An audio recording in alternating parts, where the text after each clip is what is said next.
Yo guys, what is good? Welcome back on the Uncle Sharma channel, man. What what a match. And not in a good way, I'm saying that what a match, because that was probably the most disappointing match of the season. Probably the worst Inter of the season we watched there. Bar none. That was the worst Inter we've seen under Inzaghi. That was worse than the Sassuolo performance we saw, the worst than the Hellas Verona performance we saw, worse than the Milan derby we just saw, which actually was, pretty good performance until the last, 20 minutes or so.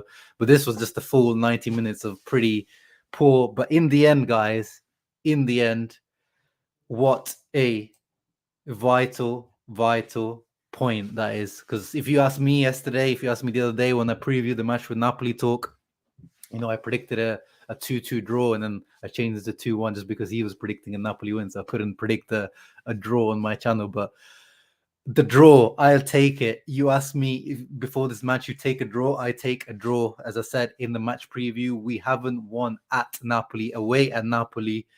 It's honestly, when you look at the record, away at Napoli is really bad.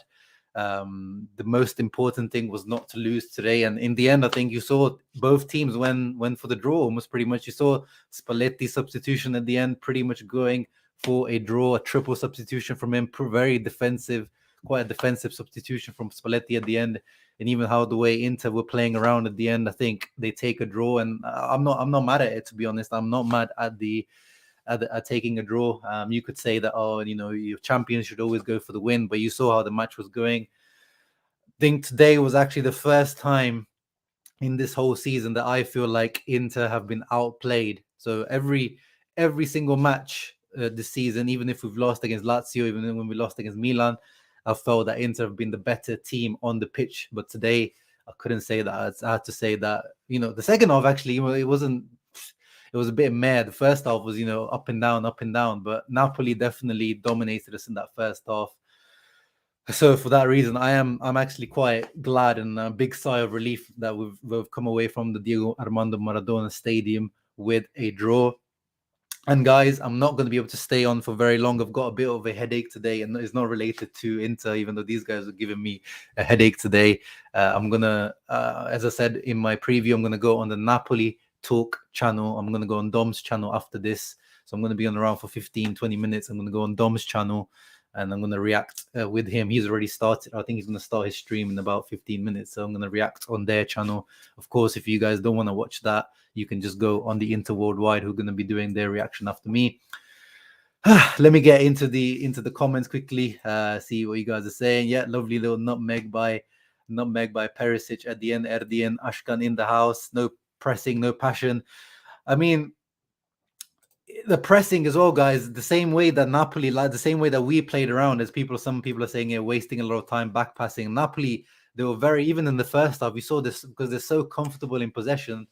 Until you don't press them, they'll continue just like holding the ball. And as soon as Dzeko or Lautaro goes out to press, they just pass it around. So at the same time, this team isn't made for a high press. I've been saying from the start of the season, like, people have been saying that we press higher compared to Conte. I disagree. I feel like under Conte, we were much more aggressive in the press. This Inzaghi team, we do much more of a middle press in the middle third of the pitch, not in the final third of the pitch. And Napoli, they're just fine, just keeping the ball around there. Koulibaly today, oh my goodness, the guy, this guy has just flown from Cameroon, where they played the AFCON. Like, this guy's played a whole tournament for a month. He should be tired, maybe sluggish. No, this guy is showing out there. His quality is the guy was defending, like, he's worth like 2 or 3 defenders on the pitch. I'm happy that people are still seeing they're taking the draw. They know it's not the end of the world. While everyone's talking about this passing back, that's what I'm saying, guys. I think in the end, Inter played it safe, and you can't blame them. You saw how much we struggled in the first half.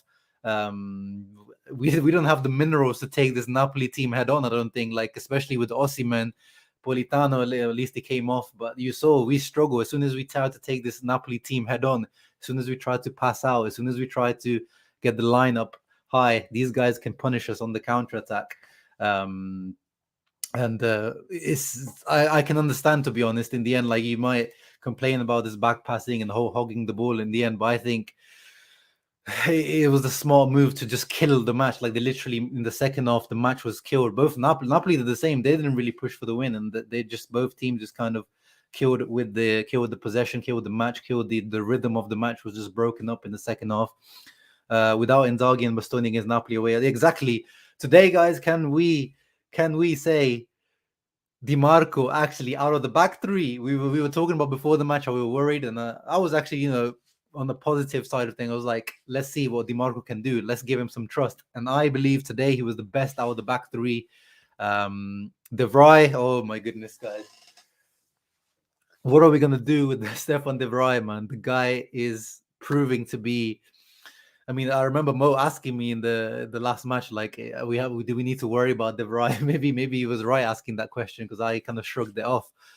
But the guy, like, in the end, to be fair, he did recover from his mistake, but him causing the penalty early on, is one of those soft penalties where the striker's not going to do anything with it. He's just all Osimhen did was get his foot in front of De Vrij.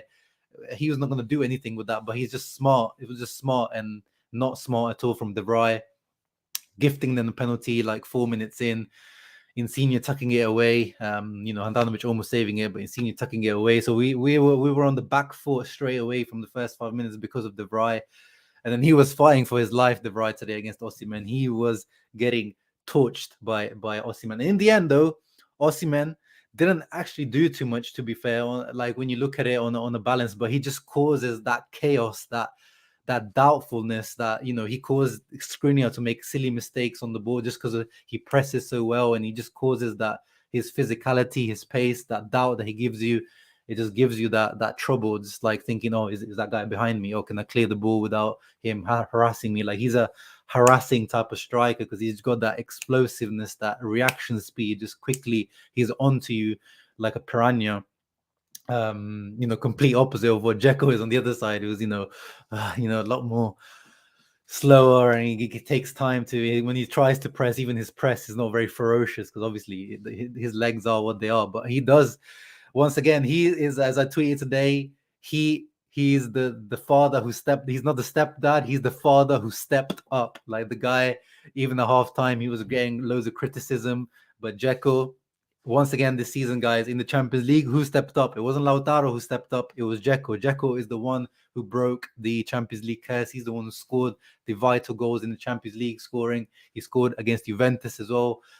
Today, scoring when we needed the most. Dzeko is the striker who's stepping up this season. He's our top scorer this season, Dzeko.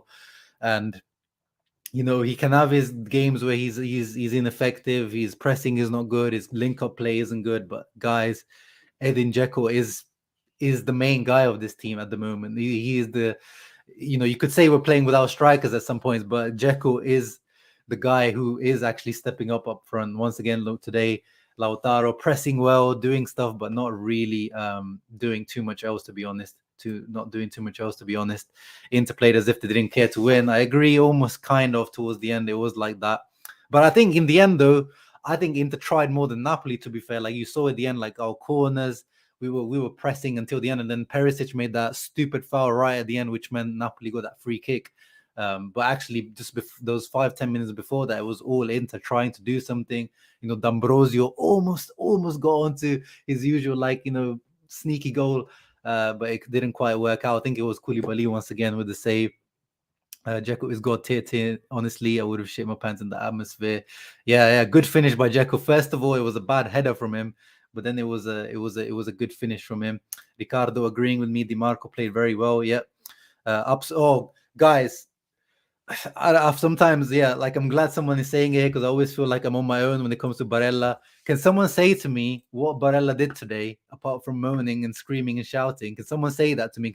Can we finally speak about Barella now?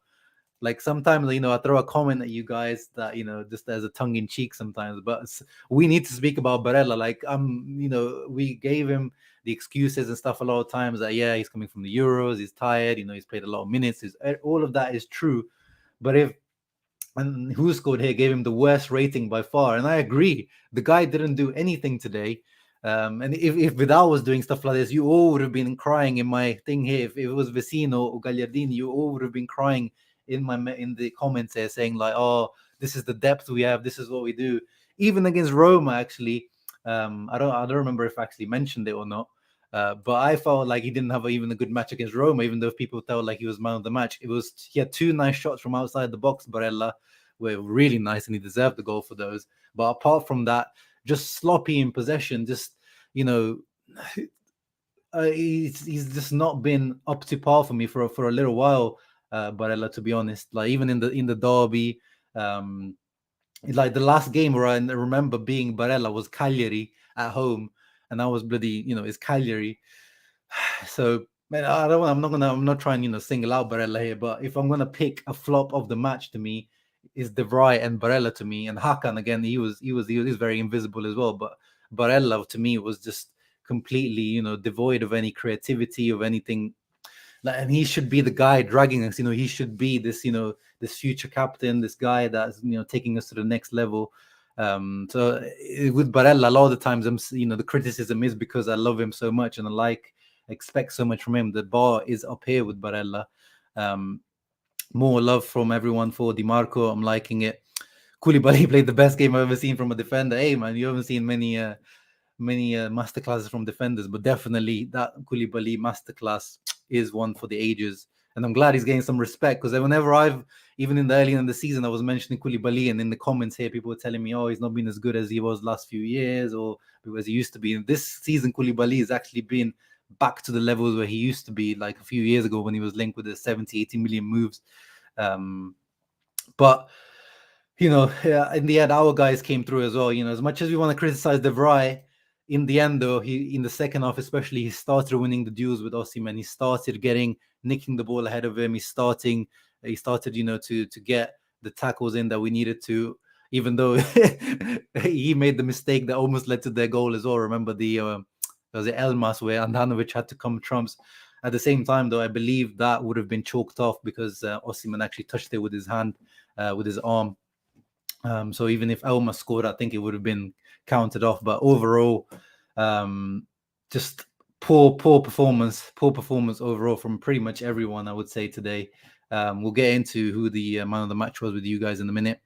Poor performance in the end. We got a draw. Smiley says, I'll take that result any day of the week. Exactly. Second half wasn't poor. Yeah, second half wasn't poor. I think we actually, outclassed Napoli in the second half. I agree with Mo. It might be the most important point in the season for sure. Make sure you guys check out Inter Worldwide as soon as I go off this in like 5 or 10 minutes. So would you? Oh bloody hell! Let me not think about the Liverpool game, because if we play against Liverpool like this, man, it's gonna be pain. If we play Liverpool how we played this first half today, guys, it's gonna be embarrassing. Like, these guys cannot come out in the first half playing in this way, because Liverpool are gonna embarrass you. Eduardo saying we came out well from the tough schedule. This score is better for us for them. Yeah, this is exactly, guys. Now, these were the difficult games. It was the Milan game, it was the Roma game, and then there was this Napoli game. Now, finally, there's gonna be the fixture is gonna start to ease up a little bit. It's not gonna be easy peasy, because it's next is who we got, Sassuolo next, and then we got Genoa next. Then we got the Coppa against Milan, and then Salernitana. So this was the hard period. Like, after Liverpool, this super tough schedule is over. So yeah, this score line, especially coming from the loss against Milan, is probably better for us than them. They're coming off 4 wins in a row. We're coming off a loss. So this draw in general, keeping us at the top as well, because they would have leapfrogged us in the table as well. Let's not forget, guys, if the loss happened today, it would have been big trouble, big trouble. And you can see we're still sitting nicely at the top. However, Milan can tomorrow, if they beat Sampdoria. If they beat Sampdoria, they can go top of the league. So we need to hope that Sensi, Candreva, Giampaolo, all these men there do us a big favor tomorrow, because that will give them that confidence boost that we don't need to give them, because we already gave them that confidence boost last week.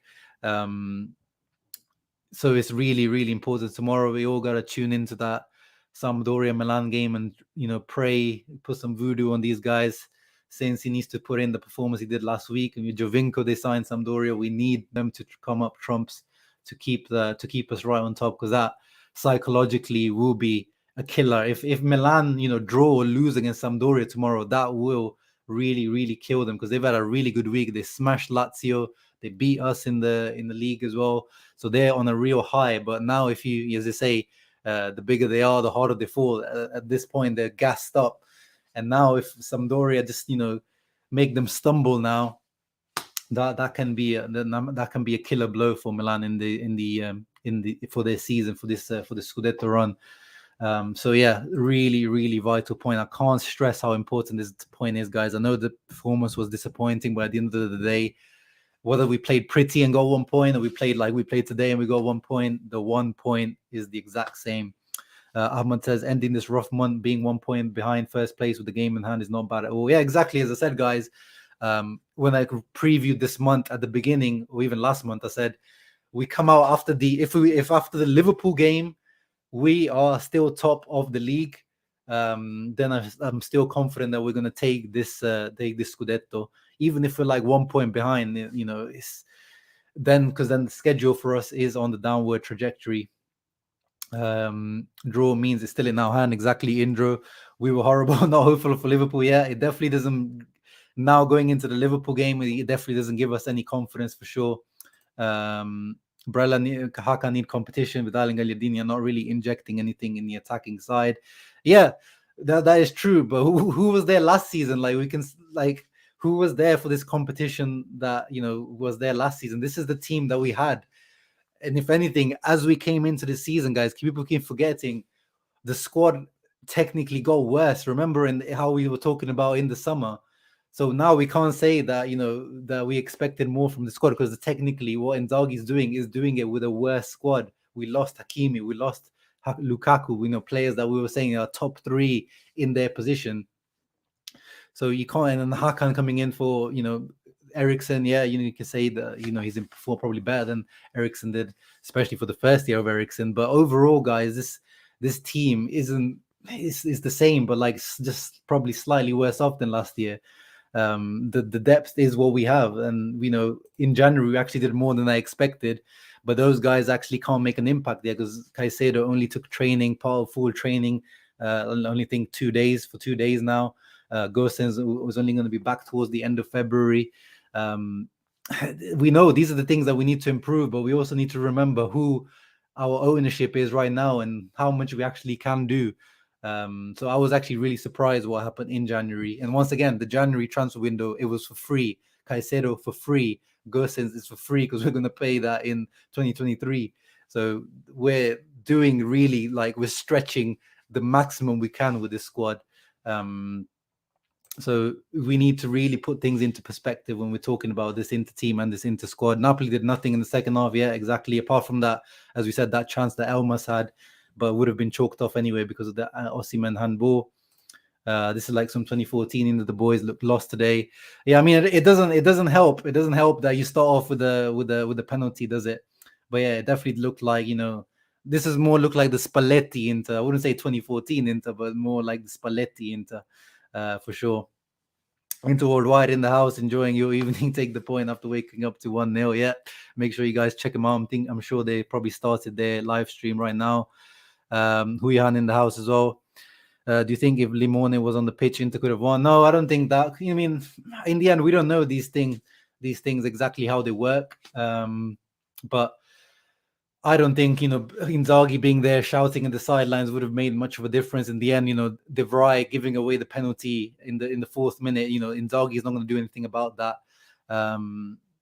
Maybe it would have helped. The players looked a little bit shell shocked in the first half. They looked shocked and just shaken, which was quite surprising. This Inter team.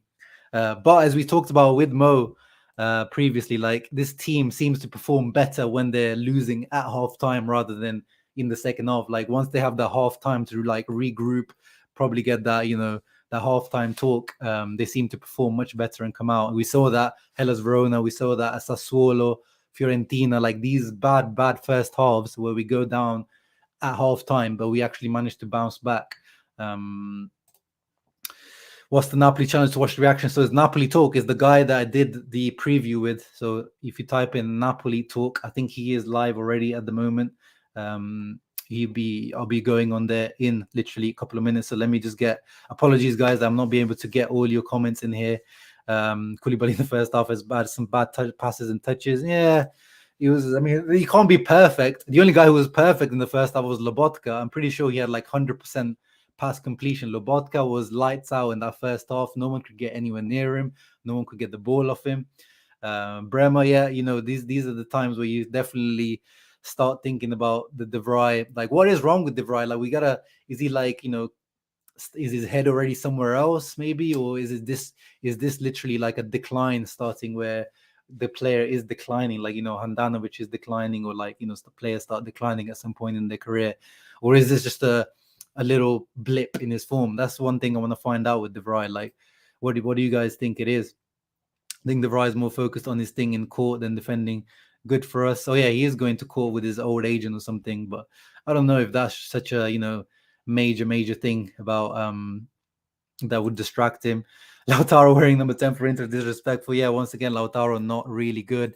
Dzeko Lautaro once again not really coming up trumps. Handanovic, man of the match. I mean, he had a couple of decent saves. Like, I wouldn't. What did he do that really deserved man of the match? But then, who else did? I think man of the match, I think, has to be Dzeko for me today. I think it has to be Dzeko today. I mean, he wasn't great today, Dzeko, but he stepped up. He scored the all-important goal. He always tries, the Dzeko. Like, you have to give him credit, even though his legs are not there. Sometimes his touches let him down. His link up sometimes lets him down. Sometimes he drops too deep, but the guy is always trying. Like, you can't fault him for that. Like, he should have scored in the first half as well. There was that chance that he had, didn't he? Let me quickly get it up. Napoli Talk actually did. He had this chance here where he beats Mario Rui in the air. In the first half, that was our best chance. Perisic probably floated it too much, so he had to really get some power on it. But then he did it very central to Ospina. But then these are the situations where Dzeko is here, but in the end, like these are the ones where that I always talk about. Like, we have no counter-attacking threat now without Lukaku or Hakimi. Dumfries does it, and Perisic does it. Those are the only two, but they're not like lightning quick. Do you know what I mean? And yeah, like we end up here, long ball into Perisic, who does great.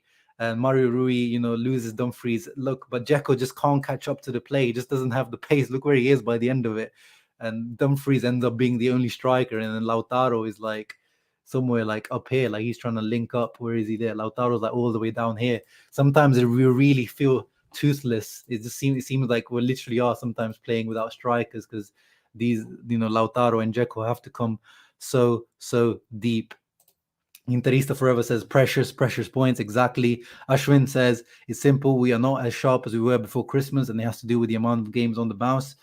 True, also true, but also at the same time, guys, now we can't, that excuse at the moment can't, because we had the winter break, which was 2 weeks off, but we had 3 weeks off because we didn't play that Bologna game before the break, and then we had this international break where only the South Americans went off.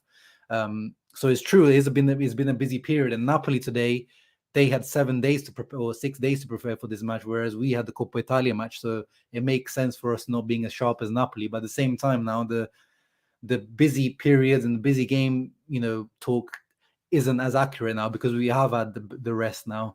Barella's starting to piss him off. Yeah, I'm glad someone's actually starting to notice about Barella, man. He's been asked since last March. I mean, I don't know if he's been asked like for that long, but obviously, like this season, he's the top, assister, or one of the top assisters in the league as well.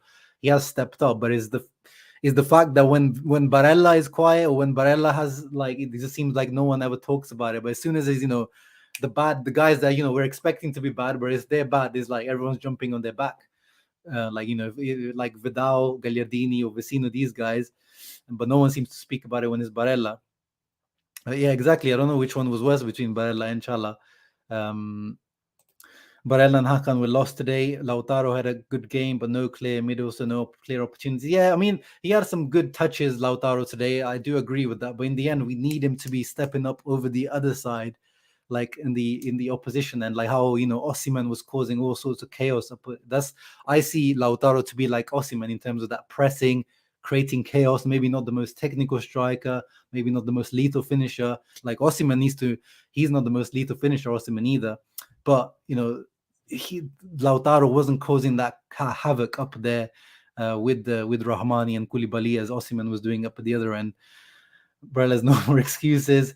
Sean says he's calm for the rest of the season now. Wow, I can see what you mean by that, because we're this very difficult period, I guess, is almost out of the way now.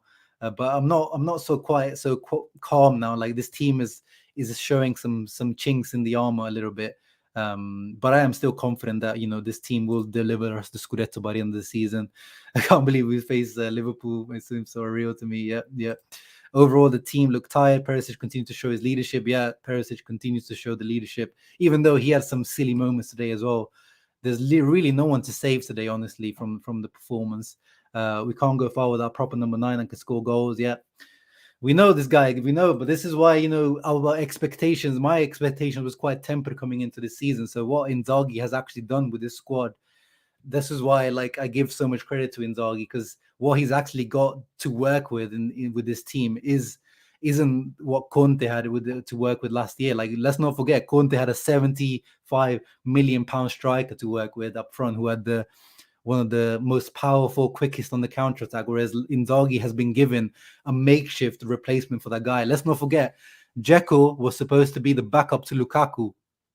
Who did Conte want to back up Lukaku when he was at Inter already? He wanted Dzeko not to start with, to be replacing Lukaku. He wanted Dzeko to be the backup.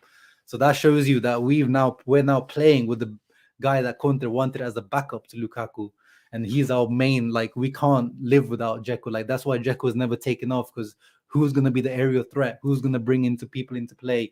Who's going to score the goals? is Dzeko right now. Dzeko is that main guy.